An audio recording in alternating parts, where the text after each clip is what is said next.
Following the success of one of my previous videos where I spoke about why my content has changed on YouTube when it comes to Albion, I figured I'd make another video of me just yapping on. But first, I want to cover a few things. Now, if you weren't able to see one of my previous videos where I spoke about Hellion Jacket nerf, Focus Fire Protection, Blood Moon nerf, and just generally talking about why I no longer really post 1vx content like I used to, or at least the 1vx content has changed, so it's made it a little bit more difficult for me. A lot of you guys in the comments section posted some really insightful comments explaining that you also feel like Albion has changed to cater a lot more to beginner players rather than more experienced players. And a lot of people were also talking about the sort of issues that they're facing in Albion right now. And I actually feel like that video was insanely productive into getting my community to talk about voicing their opinions on things that they want to see changed, or things that have just, you know, affected them, and reasons why they may or may not be enjoying Albion as they were before. I should just mention it's really hard for me to get back and reply to all the comments. There was close to 200 comments on that one video, so I appreciate you greatly.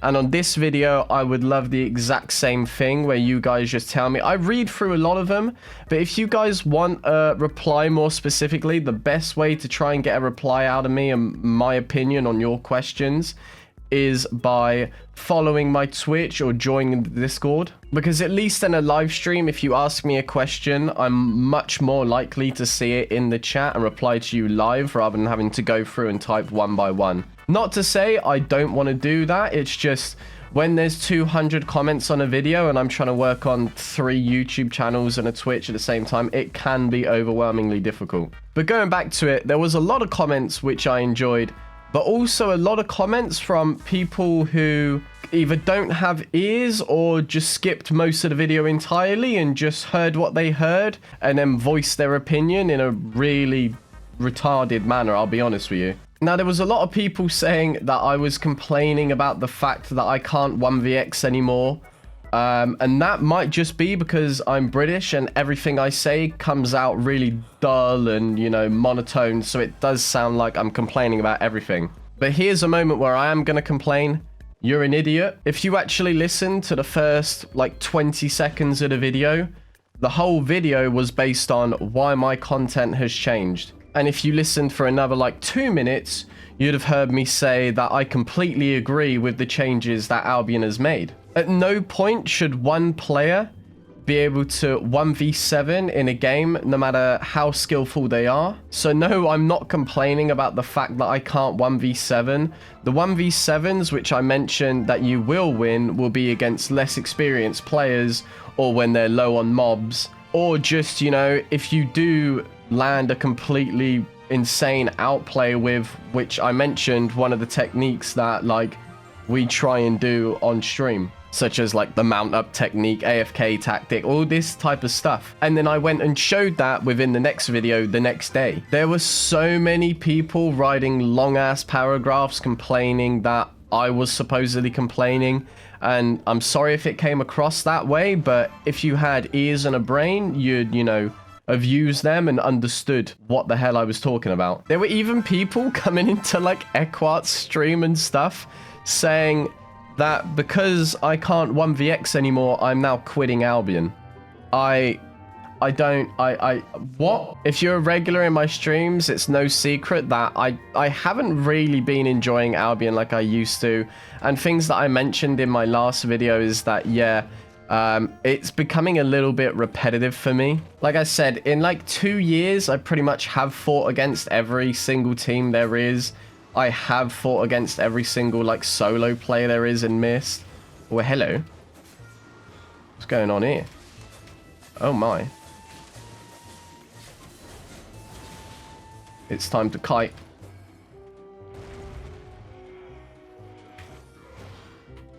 I was hoping I'd catch him out with that. Oh, that is a curse. Oh, I'm so dead here. Oh, I'm so dead. Oh, my word, I'm not dead just yet because I'm actually a genius. I can take this 1v3. I actually can.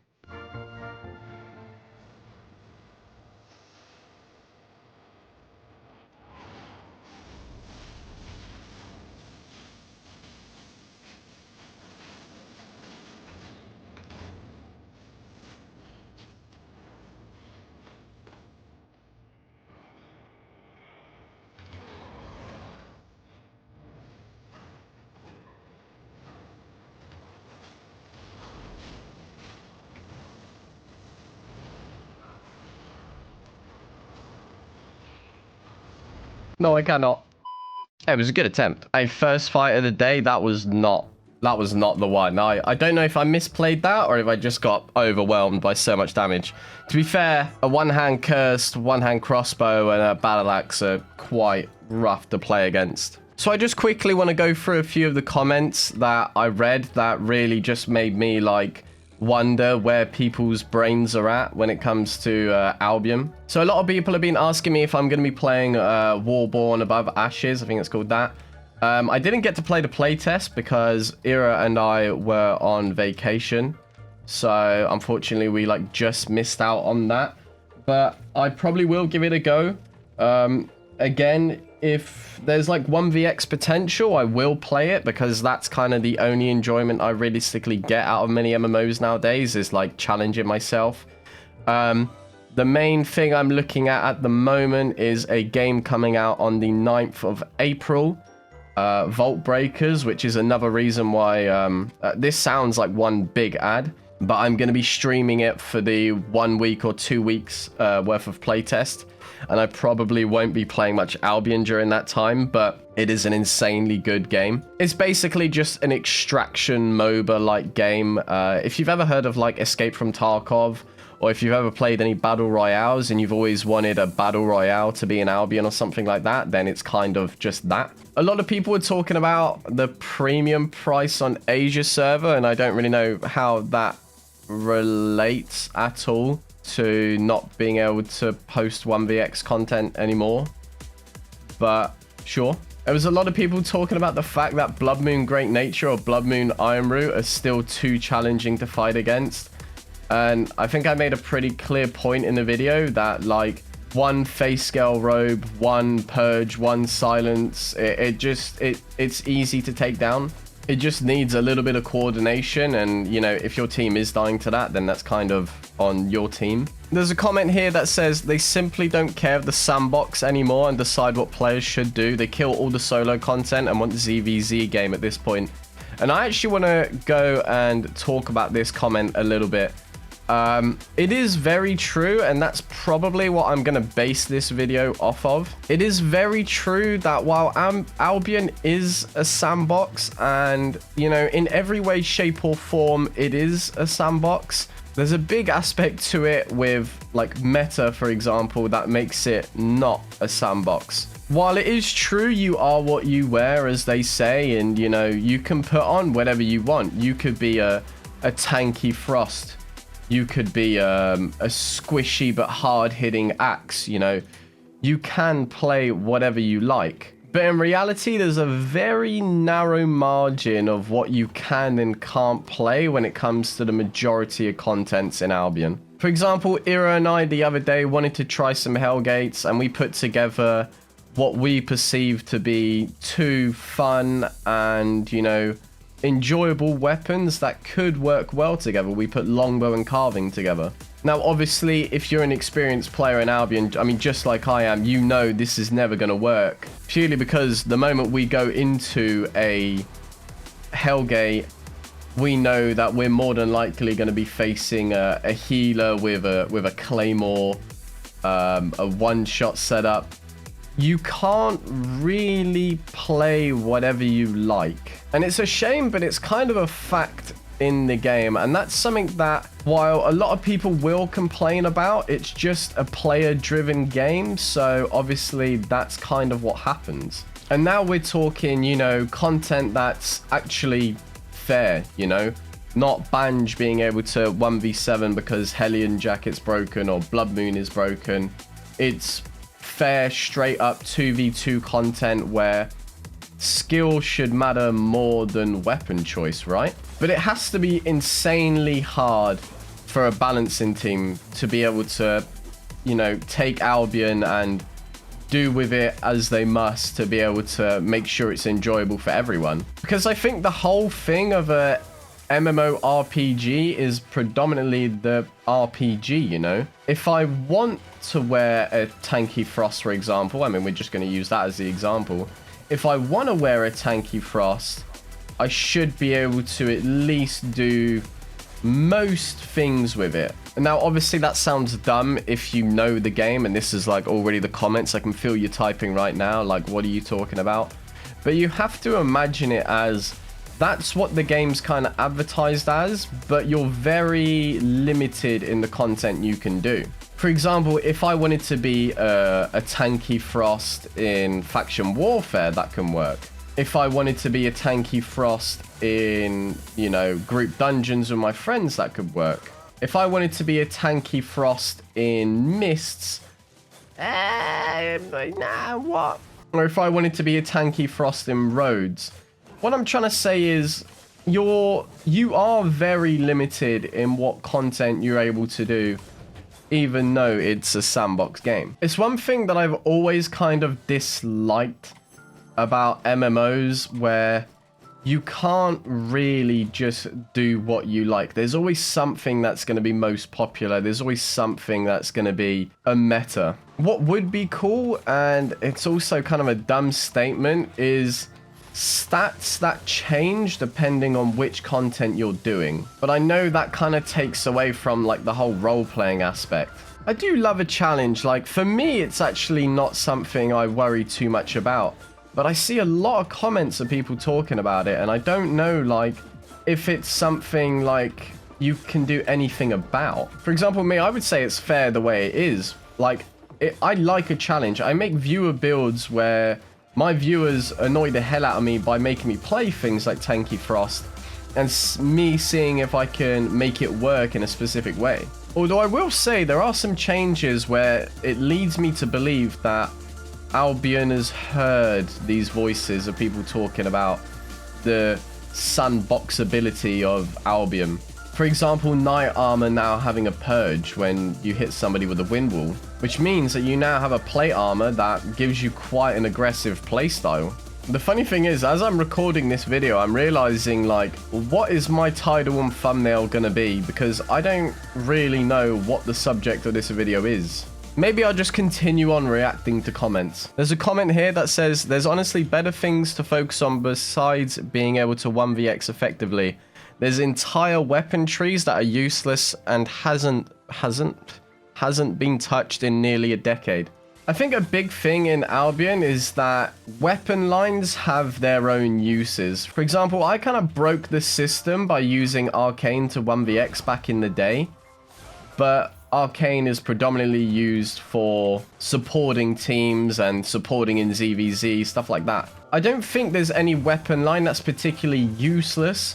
I will say hammers have felt slightly misused, and there's certain weapons that are just better than others. For example, it's a lot rarer to see a great hammer in small scale compared to what it's being used for in Mist.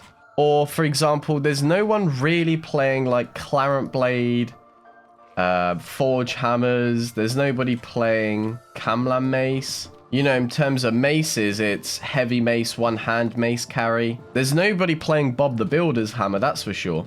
So the argument that there's entire weapon lines that are just useless is kind of not correct. It's just that there's not specific weapons that are able to be used as much as others. I worded that really weirdly, but you get my idea. I will say one thing though, as much as I do like the crystal weapons, for example, Twin Slayers, I think are so good, so perfect. It also brings me to my next point, which is like, why are we bringing out Twin Slayers when nobody's playing Dagger Pair because they're so useless? For example, how can you have a weapon like Death Givers and a weapon like Dagger Pair in the same weapon tree that, you know, you've got a lot of people playing Death Givers, probably one of the most popular weapons in the game, and you've got nobody playing dagger pair. Basically, like 1 in 10 ganking groups might have one. But that also goes back to a previous point where a lot of people are using dagger pair in Hellgates, for example. But then that means that they're specifically limited to that content. There's a lot of comments here. Now, I'm not going to pick one specifically that talk about Albion killing solo gameplay within Albion. And while I'm not going to voice too much of an opinion on this, there's a few things I will say. Gathering in the roads has become kind of weird. Now, you're probably thinking, why am I talking about solo content and gathering at the same time? Well, it is a solo content. If you think about it, only one person can realistically gather something at one time.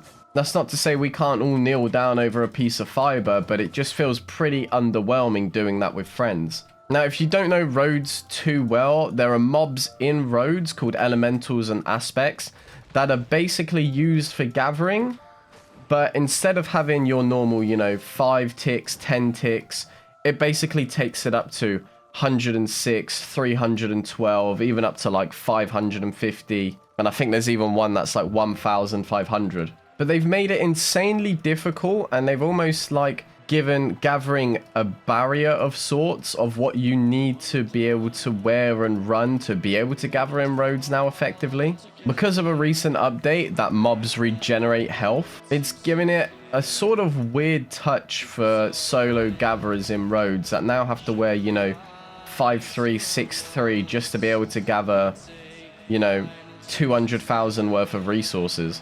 And with another recent update, I don't know if people noticed, I'm sure people have noticed, Albion will buff your loot drops for being in a bigger party. So if you're someone who likes to challenge themselves in doing PvE by yourself and, you know, figuring out ways to complete like group dungeons by yourself or kill crystal mobs by yourself, you're no longer rewarded for being a solo player and actually going out and challenging yourself, which is, it's probably, in actual fact, during the whole time I've played Albion, one of the strangest things I've seen them do. For example, if me and 2 friends want to get together and do a group dungeon, and we get to a gold chest and that chest drops, say, 1 million. If we would have invited one more player, and now I don't know the number here, so someone might have to correct me on it. If we would have invited one more player to meet the 4-player threshold, that 1 million chest would have gone up to 1.7 million. Or for example, if I'm in Black Zone and I'm wearing, you know, a 4.3 nature staff, and I want to challenge myself to kill one of the new crystal cobras, and I'm doing my best to avoid getting killed by the gankers, the big zergs, all that type of stuff, and I manage to take it down, I'm gonna get about 150,000 in loot. Whereas if I bring 3 more players with me and I complete that same crystal cobra with like, oh, I got a gold chest during a video, weird. What do we reckon? 1.03.